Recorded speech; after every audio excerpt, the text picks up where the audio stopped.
এই প্রচেষ্টাটাই তো আমাদেরকে আমাদের এই যে চর্চাটাকে উন্নত করবে, আমাদের এই ব্যবহার বা আমাদের উচ্চারণের বিষয়টাকে আরও স্পষ্ট করবে, তাই না?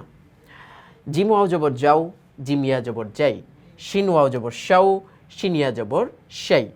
ইয়া ওয়াও জবর ইয়াও, ইয়া জবর ইয়াই। দদ ওয়াও জবর দৌ, দদ ইয়া জবর দই। ঝা ওয়াও জবর ঝাও, ঝা ইয়া জবর ঝাই। সিন ওয়াও জবর সাউ, সিন ইয়া জবর সাই।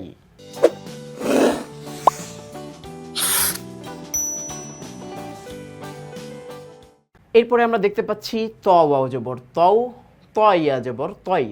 জ ওয়াও জবর জৌ, জ ইয়া জবর জয়। এরপরে কি দাল ওয়াও জবর দাও, দাল ইয়া জবর দেয়। মনে রাখতে হবে আমাদের হরফের উচ্চারণগুলো যেন আমাদের মাখরাজের সাথে মিল থাকে।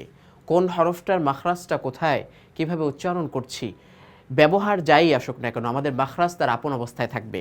তা না হলে হরফের সৌন্দর্যটা নষ্ট হয়ে যাবে।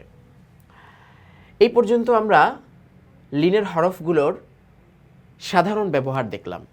এবার শাব্দিক বা আমরা বলবো যে হচ্ছে ব্যবহারিক একটা উদাহরণ আমরা সামনে পাচ্ছি।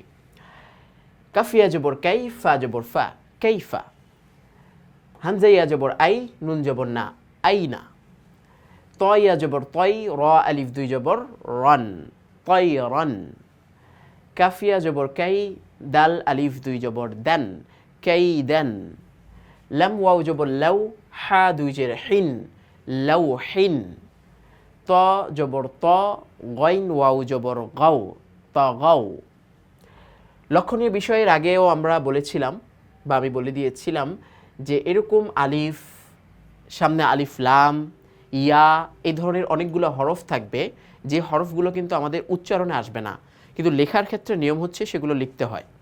ঠিক আছে, এটা হচ্ছে আরবির একটা নিয়মের মধ্যে পড়ে। তো যেখানে আমরা দেখব যে অন্যান্য হরফগুলোর মধ্যে জের জবর, পেশ, তারপরে সাকিন, তাসদিদ এগুলো রয়েছে, কিন্তু ওই শব্দের মধ্যে দেখতে পাচ্ছি যে কোনো একটা হরফের মধ্যে আমরা কোনো হরকত পাচ্ছি না, তাহলে বোঝা যাবে যে ওটা উচ্চারণে আসবে না।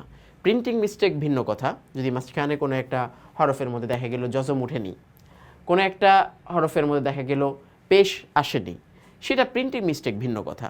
কিন্তু যেগুলো শব্দকেন্দ্রিক সেগুলো এই যে আমরা পড়তে পড়তে কিন্তু বুঝতে পারবো।